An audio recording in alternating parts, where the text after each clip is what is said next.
Hello everyone, I hope आप सभी लोग बहुत अच्छे होंगे और उतनी अच्छे तरीक़ों से आप लोग का बोर्ड एग्ज़ाम की तैयारी भी चल रहा होगा। तो इस वीडियो के माध्यम से हम लोग देखने वाले हैं आपका इनलाइन टेस्ट का आंसर को, पूरी सॉल्यूशंस को, कि आप उसको कैसे हल करना है, कैसे उसकी 75 में 75 अंक का हल होगा करके। तो चलो सभी क्वेश्चंस का आंसर बारी बारी से देख ले सकते हैं। इसका क्वेश्चंस ऑलरेडी मैं आपको दिखा चुका हूँ, बता चुका हूँ। इसके पीडीएफ भी आप लोग आई होप डाउनलोड कर लिए होंगे टेलीग्राम से, अदरवाइज मुझसे डायरेक्ट कांटेक्ट करके, है ना। तो इसकी आंसर्स आप लोग भी करके देखे होंगे। तो चलो आज एक मॉडल आंसर बोल सकते हैं, एक इसका परफेक्ट आंसर जिससे आप लोग को 75 में 75 मिल सकता है, उस आंसर को दिखाऊंगा। और उस आंसर को किए हैं 10th के स्टूडेंट जिन्होंने खुद करके उसकी कंप्लीट आंसर भेजा, उसी आंसर को मैं आप लोग को दिखाऊंगा ताकि आप लोग भी बोर्ड एग्ज़ाम के लिए तैयारी कर पाओ, और आपका ऑनलाइन एग्ज़ाम नहीं हुआ है तो उसके लिए भी आप लोग अच्छे से तैयारी कर पाओ। ठीक है, तो यहाँ से हम लोग का स्टार्ट है आंसर सॉल्यूशन इसका। ठीक है, प्रश्न पहला, उसमें से पीडीएफ आप लोग डाउनलोड कर सकते हैं। इसमें ऑलरेडी सभी क्वेश्चंस को लिखे, बहुत मेहनत करके लिखा गया है। ठीक है, तो ध्यान से देखेंगे और इसके आंसर्स को समझेंगे कैसे करना। ठीक है, सही विकल्प चुन करके लिखना है पहला प्रश्न में। और पहला प्रश्न क्या बोल रहा है, निम्न में से कौन सा व्यंजक बहुपद नहीं है। तो आप लोग यहाँ तो ऑप्शंस नहीं लिखा, डायरेक्ट आंसर लिखा गया, क्योंकि आपको भी बोर्ड एग्जाम में आंसर्स कुछ इसी तरीके से लिखना है ताकि अच्छे से अच्छा मार्क्स स्कोर कर पाओ, है ना। इसमें देखो ख को दिया बोला गया क्योंकि जो एक्स था, बी का वैल्यू था, वो किस में था, करड़ी में था, इसलिए। तो इसकी जो बहुपद की व्यंजक के लिए कुछ कुछ शर्तें होते हैं, तो उन शर्तों को आप लोग को याद रखना पड़ेगा कि कब होगा कब नहीं होगा करके। ठीक है, तो जिससे आप लोग सही आंसर टिक कर पाएंगे। दूसरा में क्या बोल रहा है कि साइन स्क्वेयर 75 अंश प्लस कॉस स्क्वेयर 75 अंश का मान क्या होगा। जाहिर सी बात है, sine square theta plus cos square theta बराबर कितना होता है, 1 होता है। निर्देशांक 4 और 5 किस चतुर्थांश में है, तो प्रथम चतुर्थांश में, क्योंकि दोनों प्लस में है। फिर इसको अनुपात में है तो x का मान क्या होगा, 15 होगा। उसी तरह चौथा में क्या बोल रहा है, एक वृत्त की त्रिज्या जो है 10 सेंटीमीटर है, तो उसका व्यास कितना होगा। त्रिज्या 10 है तो व्यास 2 गुना होता है, मतलब कितनी हो जाएगी, 20 हो जाएगी। क्लियर है। ठीक, इसी तरीके से आप लोग को कंप्लीट कर लेना है भाई। आगे देखते हैं हम लोग इसके ब को, रिक्त स्थानों की पूर्ति कीजिए। तो इसमें पहला क्वेश्चन क्या बोल रहा है, वृत्त की सबसे लंबी जीवा को क्या कहते हैं, व्यास कहते हैं। एक वर्ष में छमाही की संख्या, एक साल में कितनी बार छमाही आता है, तो 2 बार आएगा।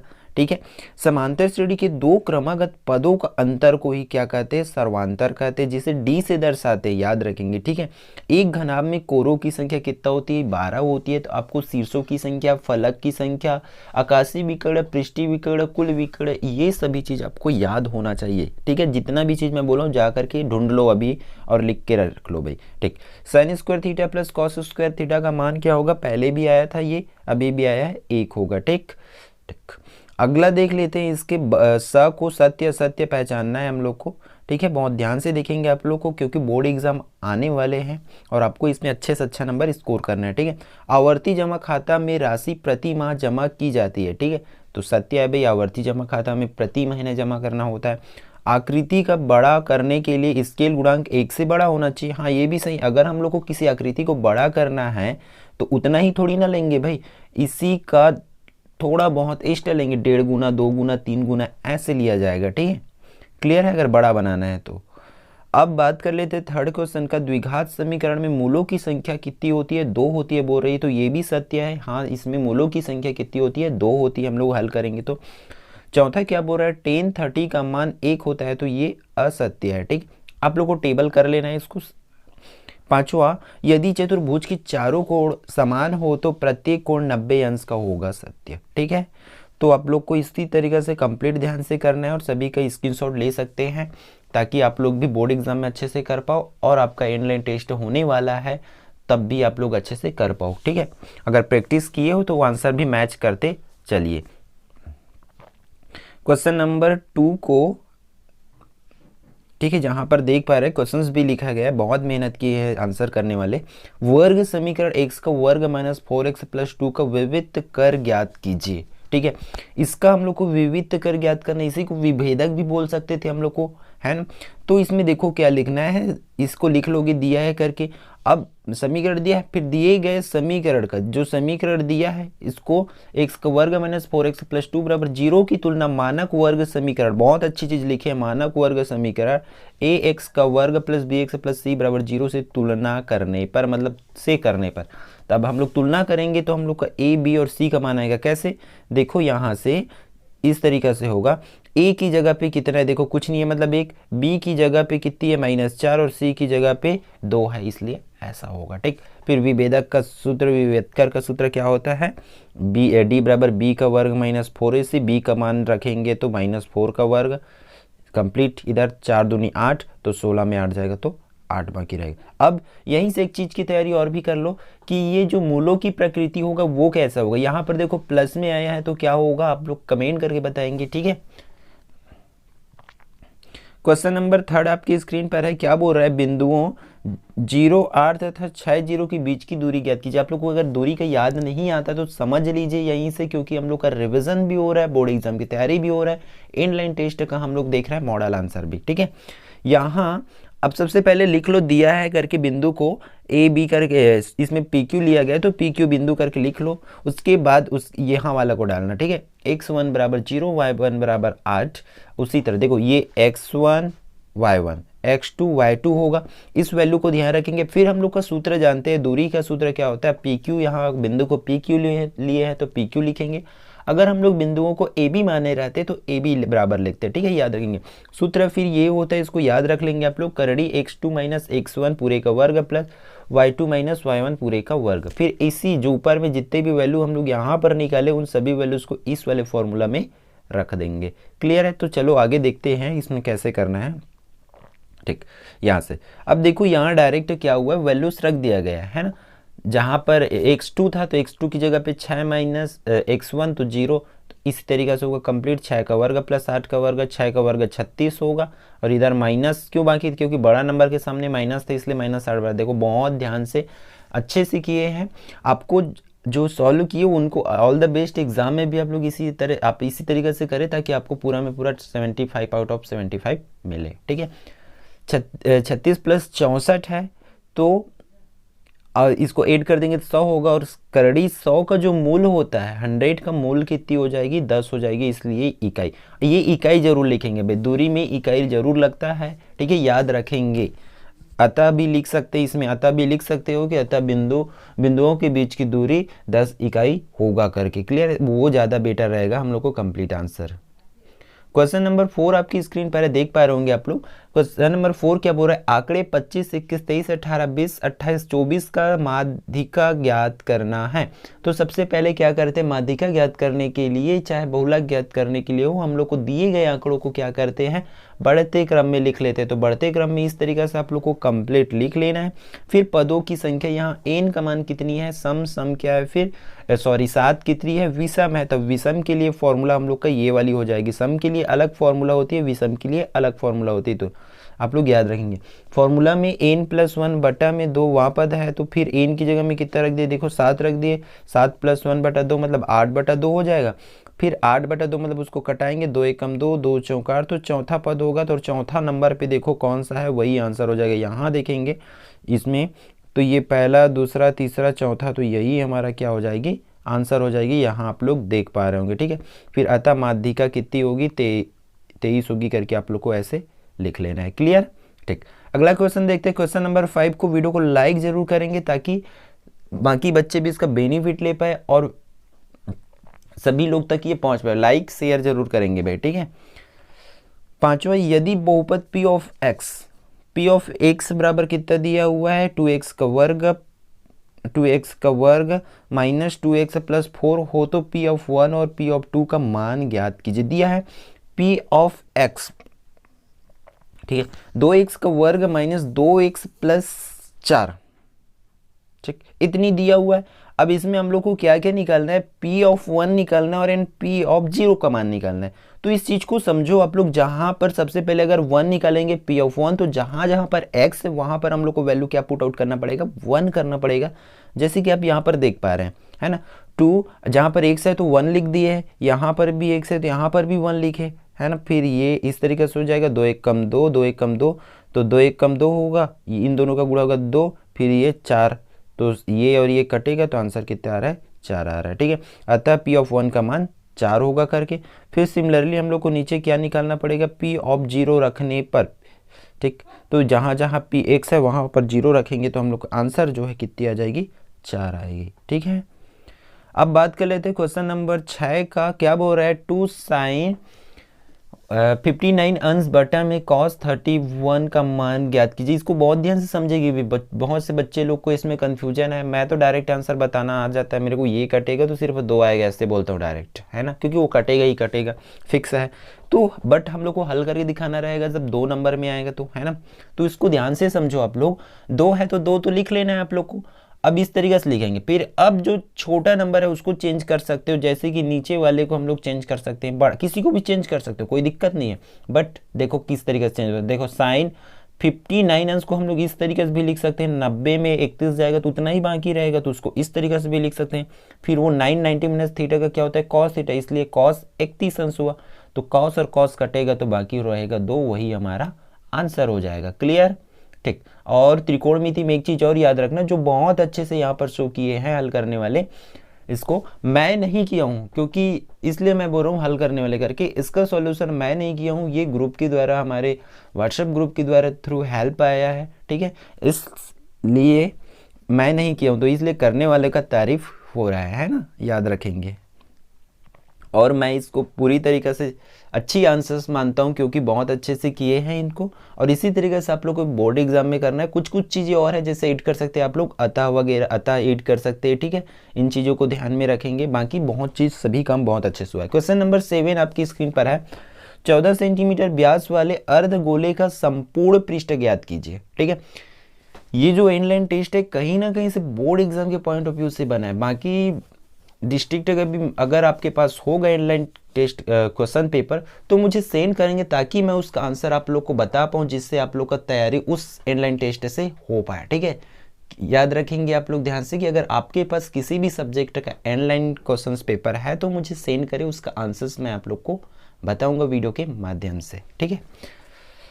अब प्रश्न नंबर 7 क्या बोल रहा है, 14 सेंटीमीटर व्यास वाले अर्धगोले का संपूर्ण पृष्ठ ज्ञात कर लेना हम लोग को। संपूर्ण पृष्ठ का फॉर्मूला आपको याद होना चाहिए, अर्धगोले का व्यास फॉर्मूला याद रख लेंगे, तो व्यास 7 सेंटीमीटर, 14 दिया था तो 7 हो जाएगा। फिर फॉर्मूला इसका देखो क्या होता है, फॉर्मूला ही मेन होता है, फॉर्मूला याद नहीं तो कुछ नहीं कर सकते हम लोग का क्षेत्रमिति में, इतना तो पता है, 3 पाई आर का स्क्वायर, है ना। तो आर का मान कितना दिया है, 7, तो 7 रख दिए वहाँ पर, फिर 7 को 2 बार लिख ले, क्योंकि 7 7 का वर्ग है, तो ये नीचे से 7 एक साथ, और फिर इसका इन तीनों का क्या कर देना है, गुणा कर देना है, तो फिर आंसर आ जाएगा इतनी वर्ग सेंटीमीटर। क्लियर, ठीक।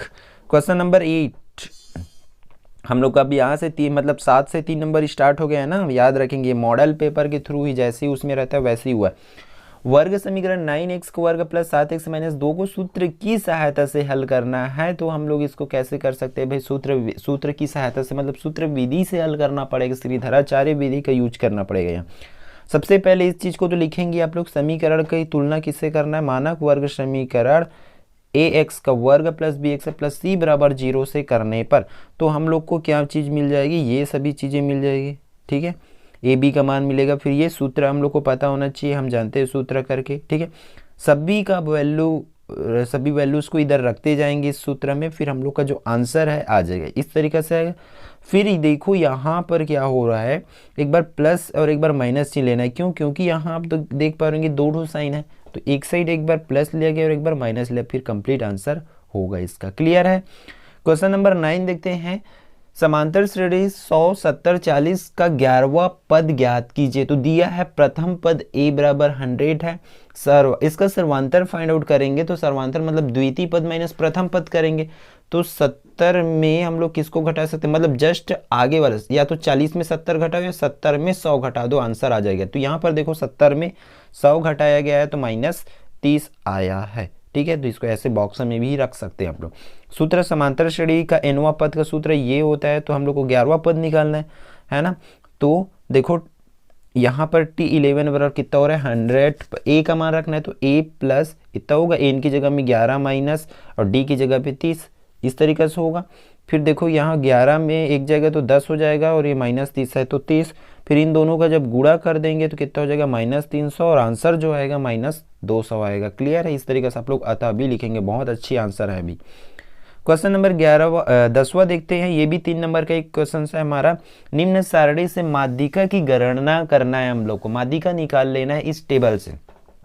ठीक है, बहुत ध्यान से देखेंगे। अगर आपको किसी भी क्वेश्चंस में प्रॉब्लम हो रहा है तो कमेंट कर देंगे, उसका पर्सनली पूरे डिटेल वीडियो आपको प्रोवाइड किया जाएगा जिससे आप लोग अच्छे से तैयारी कर पाए। ठीक है, इसमें दिया है तो इसको क्या निकालना पड़ता है हम लोग को, ये दोनों टेबल दिया रहेगा, हम लोग को संचयी बारंबारता निकालते हैं।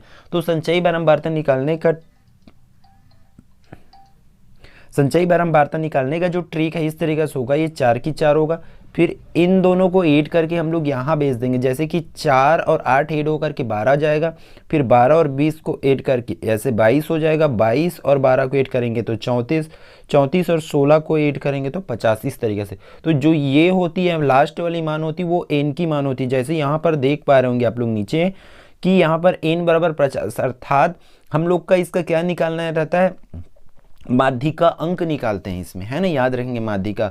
तो माध्यिका अंक जो है कितनी हो जाएगी 25 हो जाएगी, है ना। माध्यिका अंक निकालने का फॉर्मूला ये है n/2, तो 25 हो जाएगी इसके आंसर।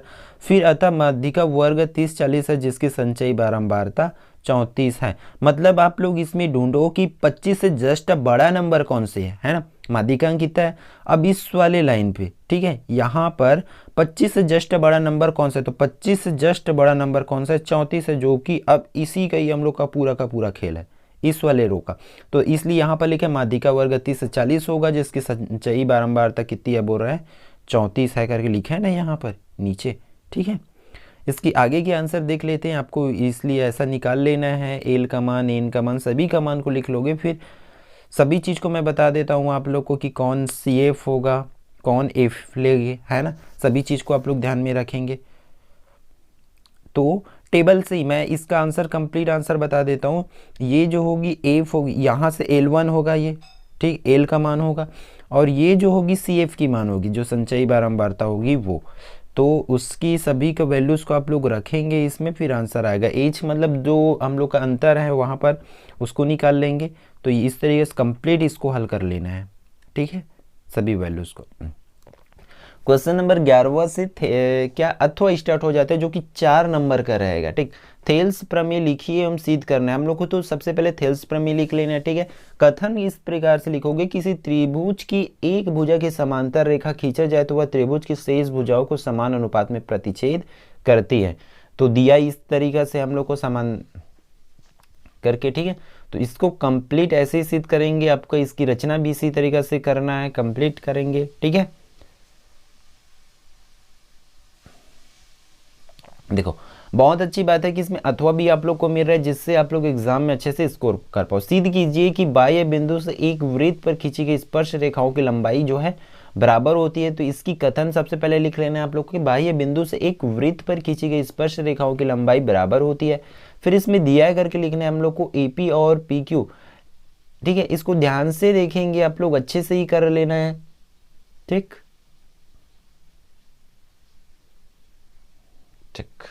क्वेश्चन नंबर 12वां देखते हैं। क्वेश्चन नंबर 12वां क्या बोल रहा है, मूल बिंदु से होकर जाने वाले उस सरल रेखा की प्रवणता ज्ञात कीजिए जो बिंदु 2 3 से होकर की जाती है।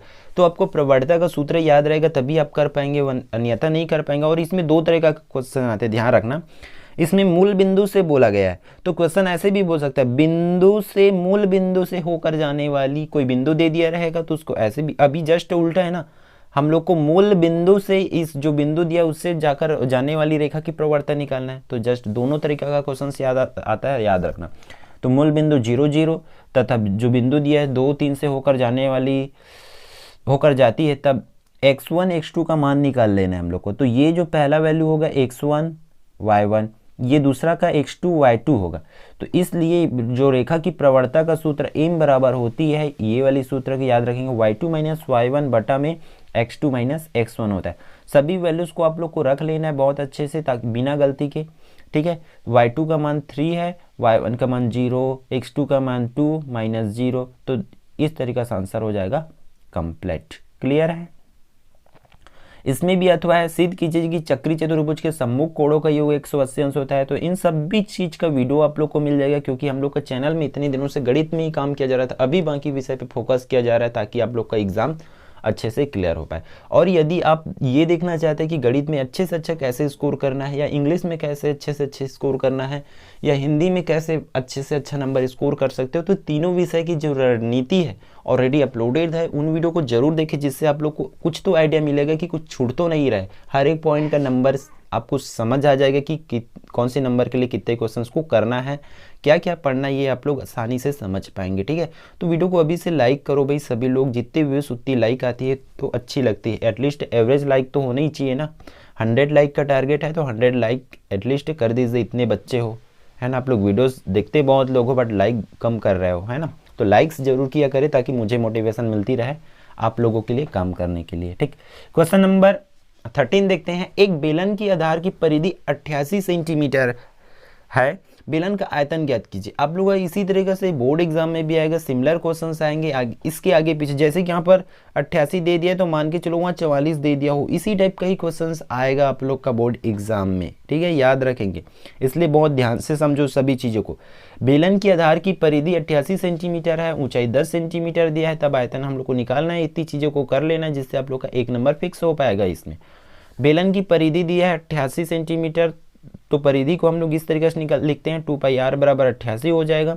फिर r का मान निकालना है तो उसको इस तरीके से लिख लेंगे कि, ठीक है, 2 पाई को भेज देंगे उधर, है ना। इस वाली स्टेप आया समझ। 2 पाई को भेजेंगे तो हम लोग को फिर पाई को क्या लिख लेंगे 7/22, क्योंकि नीचे में है भाग में, उसको गुणा में चेंज करेंगे तो जस्ट उल्टा हो जाएगा। पाई का मान 22/7 होता है ना, 22/7 होता है, लेकिन जब उसको गुणा में चेंज करेंगे तो वो 7/22 हो जाएगा, इसलिए ऐसा होगा।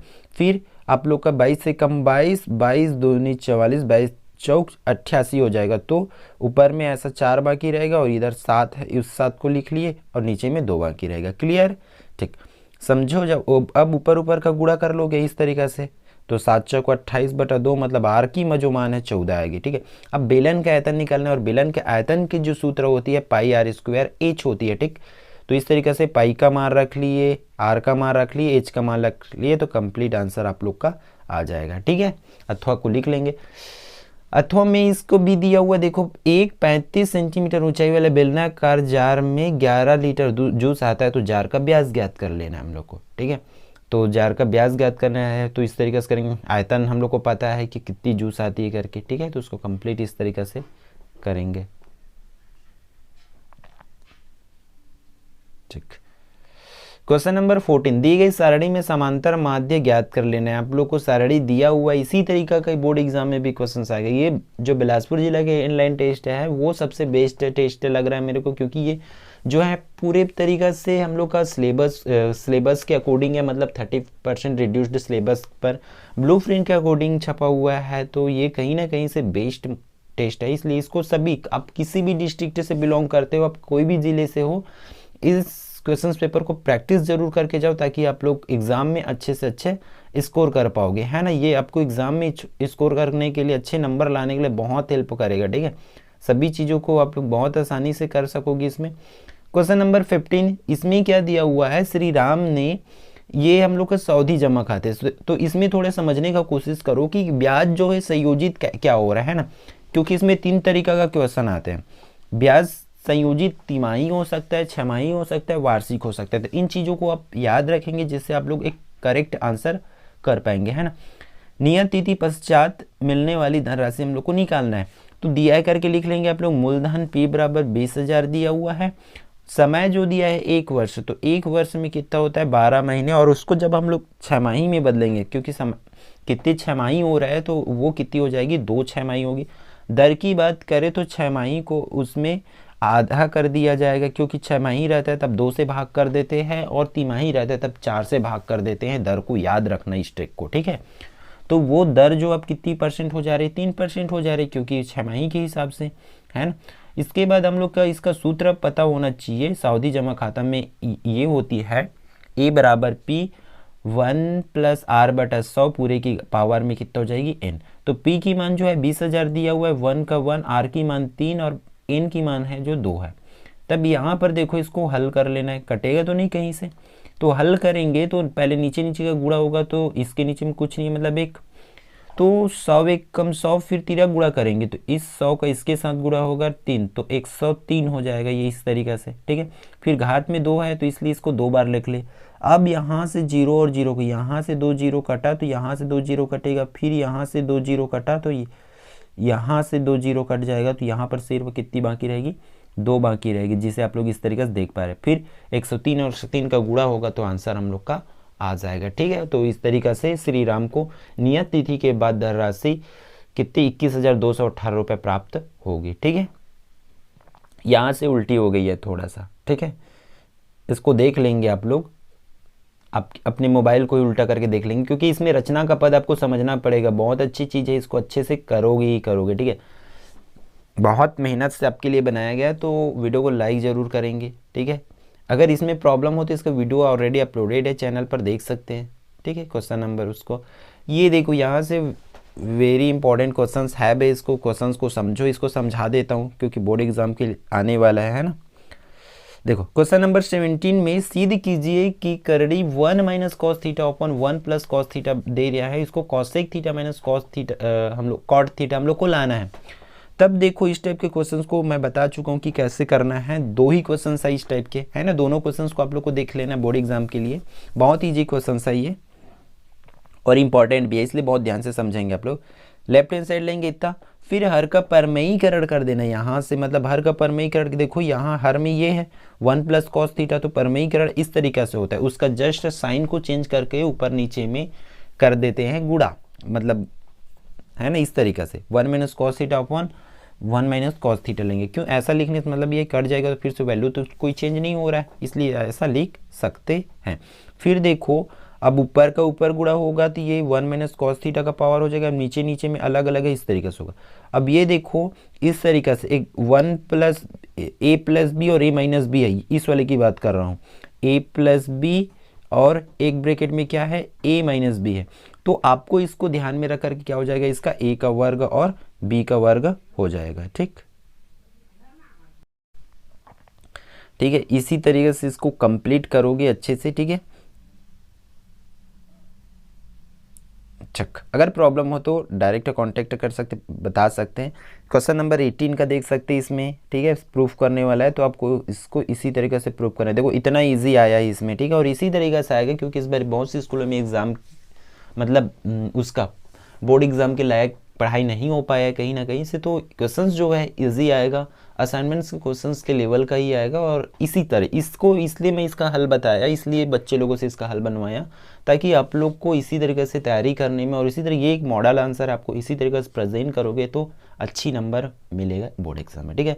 आई होप ये वीडियो आपके लिए यूजफुल रहा होगा, तो आपको वीडियो को लाइक करना है, शेयर करना है, और साथ ही साथ यदि आप चैनल पे नए हैं तो चैनल को सब्सक्राइब जरूर करेंगे, ताकि जो यूजफुल कंटेंट प्रोवाइड किया जा रहा है इस आपका अपने चैनल एकलव्य आरपीएस के थ्रू के द्वारा वो आपको मिल पाए और ज़्यादा से ज़्यादा बच्चों तक आप भी पहुंचा पाओ, ठीक है। तो मिलते हैं नेक्स्ट वीडियो पे।